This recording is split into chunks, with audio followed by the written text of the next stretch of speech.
नमस्कार, मैं हूँ प्रीति आप सबके साथ और आप देख रहे हैं इम्पैक्ट लाइव। वक्त इन दिनों काफी चर्चे में है और संसद में भी इस पर कई सवाल उठ रहे हैं। तो आइए जानते हैं वक्त की पूरी कहानी।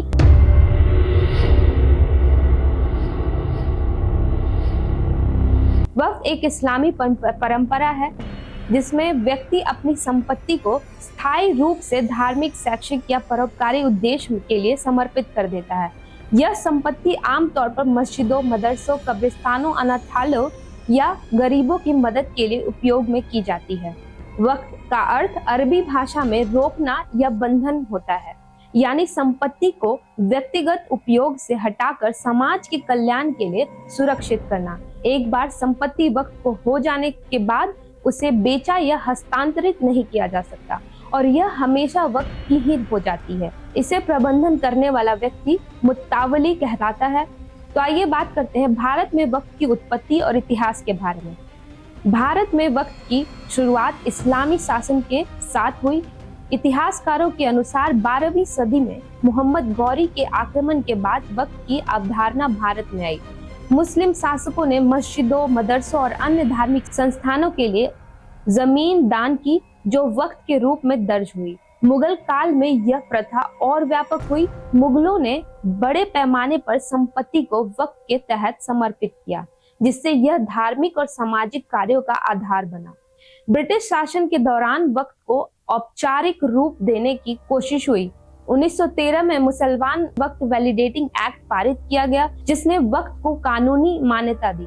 इसके बाद 1923 में मुसलमान वक्त एक्ट आया, जिससे वक्त संपत्तियों के प्रबंधन को व्यवस्थित करने की कोशिश की।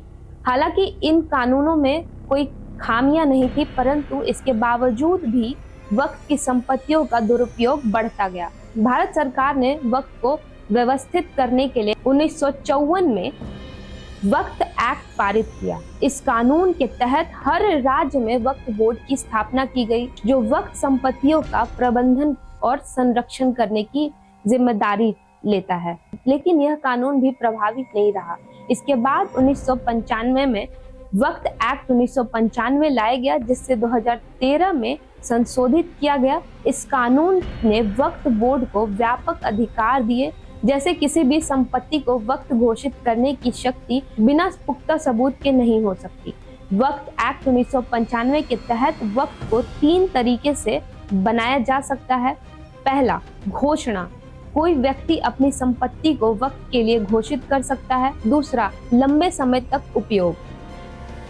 अगर कोई संपत्ति लंबे समय तक धार्मिक या परोपकारी कार्यों के लिए इस्तेमाल में आ रही है तो वो वक्त माना जा सकता है। तीसरा, वंशावली समाप्ति पर बंदोबस्ती। जब किसी परिवार की वंशावली खत्म हो जाती है तो संपत्ति वक्त बन सकती है। भारत में वक्त बोर्ड का सबसे बड़ा गैर सरकारी जमींदार माना जाता है। सच्चर समिति 2006 के अनुसार भारत में वक्त संपत्तियों की बाजारी कीमत करीब 1.2 लाख करोड़ रुपए है। सितंबर 2024 तक देश में 8.7 लाख पंजीकरण अचल वक्त संपत्तियां हैं। यह संपत्तियां मस्जिदों, कब्रिस्तानों, स्कूलों और अस्पतालों के रूप में फैली हुई हैं। वक्त बोर्ड के पास इतनी संपत्ति होने के बावजूद इसके प्रबंधन में पारदर्शिता की कमी है और भ्रष्टाचार के आरोप लगते रहे हैं।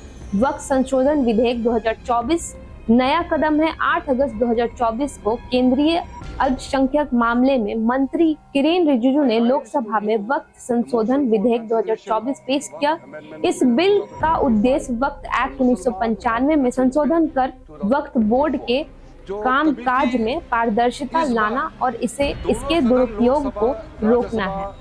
इसे संयुक्त संसदीय समिति जेपीसी को भेजा गया, जिसके अध्यक्ष जगदम्बिका पाल हैं। इस बिल के प्रमुख प्रावधान निम्नलिखित। पहला, परिभाषा में बदलाव।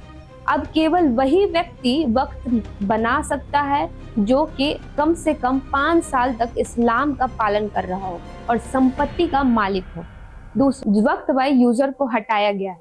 सर्वे एवं जांच। वक्त संपत्तियों की सर्वे अब सर्वे कमिश्नर की जगह जिला कलेक्टर करेंगे। किसी संपत्ति को वक्त घोषित करने से पहले उसकी पूरी जांच होगी। पंजीकरण अनिवार्य, यानी सभी वक्त संपत्तियों का विवरण एक केंद्रीय पोर्टल पर अपलोड करना होगा। बिना पंजीकरण के वक्त मान्य नहीं होगा। चौथा, बोर्ड में प्रतिनिधित्व। केंद्रीय वक्फ परिषद और राज्य वक्फ बोर्ड में मुस्लिम महिलाओं और गैर मुस्लिम महिलाओं को भी शामिल किया जाएगा। सिया, सुन्नी, बोहरा, आगा खानी और अन्य पिछड़े मुस्लिम समुदायों को भी प्रतिनिधित्व मिलेगा।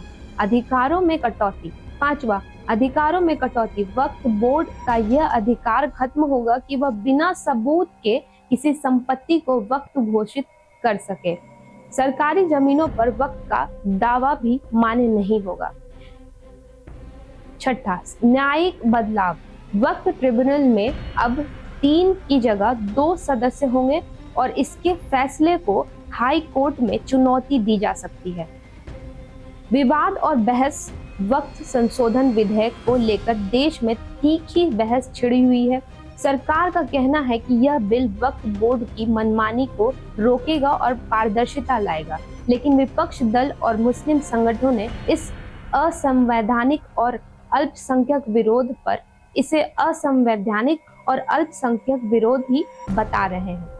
All India Muslim personal law board AIMPLB ने कहा कि यह बिल वक्फ संपत्तियों को हड़पने की साजिश है और संविधान के अनुच्छेद 26 धार्मिक स्वतंत्रता that means independence for religion का उल्लंघन करता है। विवाद के कुछ प्रमुख बिंदु जैसे कि गैर मुस्लिमों की नियुक्ति।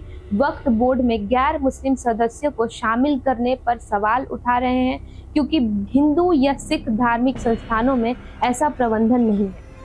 संपत्ति पर दावे। कई जगहों पर वक्फ बोर्ड ने मंदिरों, गांवों और ऐतिहासिक स्थलों जैसे ताजमहल और काशी विश्वनाथ पर दावा किया है, जिसे लेकर हिंदू संगठन नाराज है। पारदर्शिता बनाम हस्तक्षेप।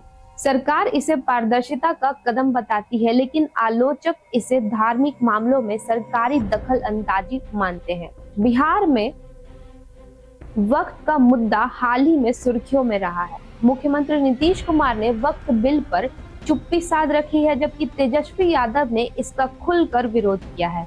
तेजस्वी ने कहा है कि यह बिल मुस्लिम समुदायों के अधिकारों का हनन करता है और संविधान के खिलाफ। बिहार में मुस्लिम वोट बैंक लगभग 18% सियासत का अहम हिस्सा है, इसलिए यह मुद्दा चुनावी रंग में ले रहा है। वक्फ भारत में ऐतिहासिक और धार्मिक परंपरा है जो समाज कल्याण के लिए शुरू हुई थी, लेकिन समय के साथ साथ इसके प्रबंधन में खामियां और दुरुपयोग सामने आ रही है। वक्फ विधेयक 2000 इसे सुधारने का प्रयास किया जा रहा है, लेकिन इसके प्रबंधनों में नया विवाद खड़ा कर दिया है। अब यह संसद और जनता की राय पर निर्भर करता है कि वक्फ का क्या भविष्य होगा। क्या इसे पारदर्शिता और समावेशी बढ़ेगा या विवादों में और उलझेगा? यह सवाल आने वाले दिनों में जवाब मांगता है। जल्द ही ये सवाल हमारे सामने होगा। धन्यवाद।